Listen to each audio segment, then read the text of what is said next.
What's up? Welcome back to the channel.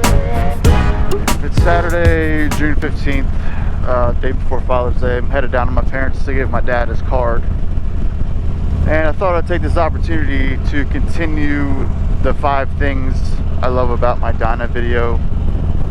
I tried to shoot it yesterday on Friday, and it just wasn't coming out the way I wanted it to. So here's the round 2. But before I get into that, I got a pretty wild story. So the company I work for, I have my own service truck, and each of our trucks have an assigned fuel card. So I usually pump my own gas at Wawa. It's a wherever you guys have where you're from, but it's like a Royal Farms Sheets kind of place. I don't know what those things are called, but where they skim your credit card number. So somebody got the company fuel card credit card number, and oddly enough, my manager told me that they tried to buy a Brock's Performance motorcycle exhaust with the credit card, which I thought was very ironic since I have a motorcycle and I recently got a new exhaust for it.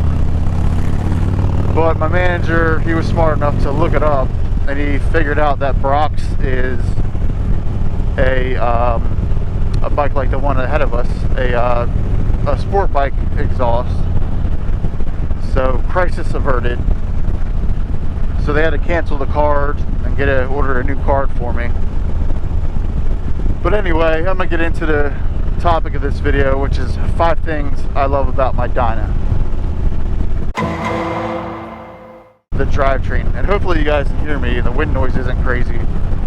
I pushed my microphone back further inside of my cheek pad to try to knock out some of this wind noise. It's pretty damn windy today, actually. But thing number 1, and these are in no particular order, is going to be the drivetrain. So my bike is a 2015, and it's equipped with the 103 engine and of course the 6-speed manual. I'm definitely a fan of the 103 and 6-speed configuration. I've got no problems passing people on the highway, cruising at higher speeds, cruising down the highway. On my Sportster, I was wound out, felt like the bike was going to fall apart going down the highway trying to keep up with traffic. But this is definitely a lot more comfortable. It's going to be the larger tank.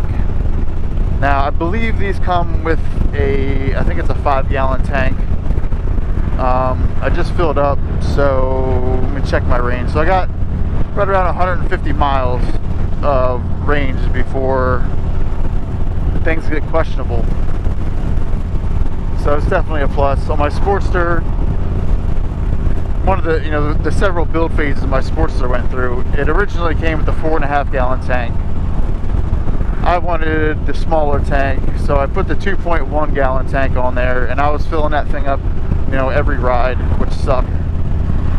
After that, I put the 3.3 tank on it, which made it a little bit better.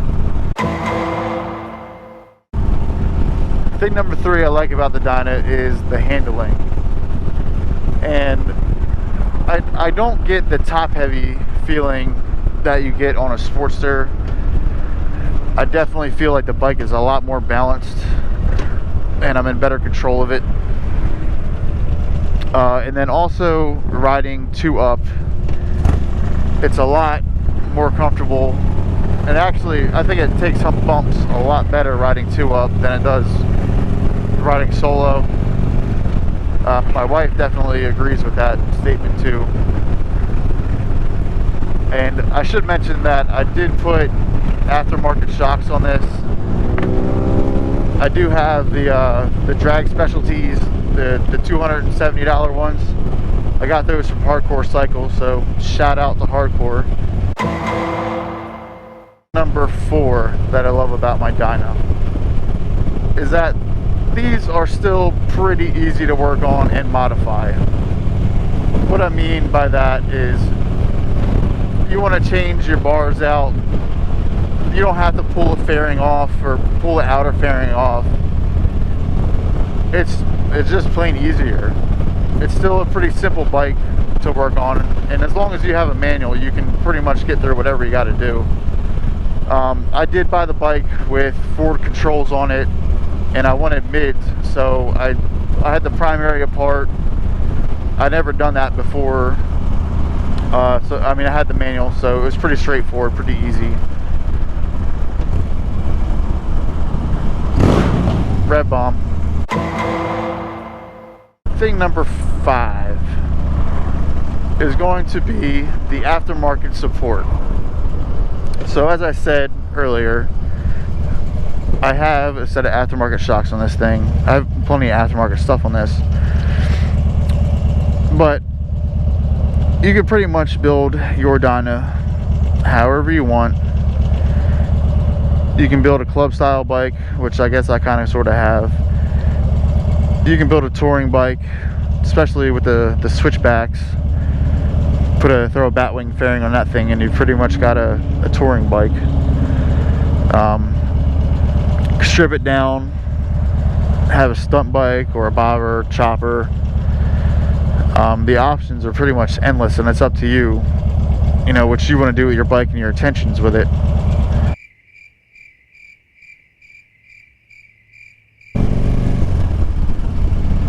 Like I said, when I tried to shoot it Friday, and it wasn't coming out for me.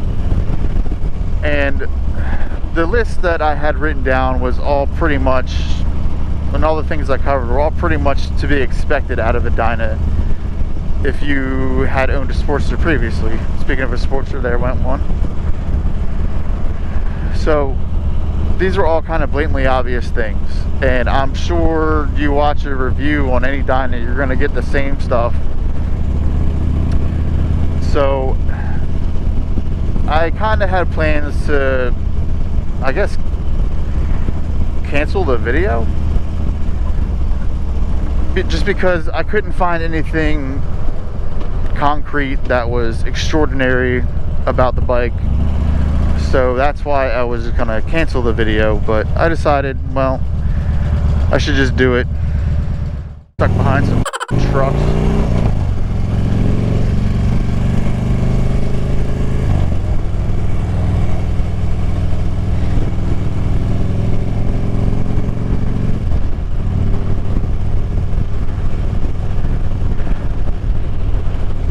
Alright, well, that's gonna do it for this video. Like I said, I hope it came out good. It's windy as shit today. And I'll catch you on the next one. See ya. Oh, here's a quick motorcycle hack. I have my detachable sissy bar hooked on because I bought something for my mommy and I'm gonna give it to her. And I put it in a plastic bag, not really thinking about it, but I can hear the plastic bag flapping in the wind.